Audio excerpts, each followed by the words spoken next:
If a kid falls hard on their butt, let's say they're a gymnast and they hit hard on their butt, they can actually spasm their pelvic floor and it'll pull these bones under. And so then it fuses that way. So now the sacral bones, which is supposed to be this nice curve this way, suddenly there's a 90-degree angle there and it'll fuse that way.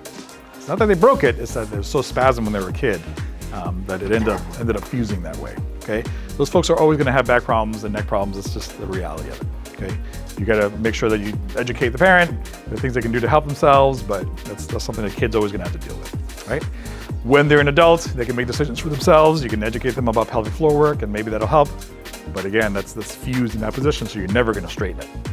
You're gonna help them, but you're never gonna straighten it. They're like what I said before, they're gymnasts, they fell hard on their butt, and you can see it in the x-ray, it goes poop, poop.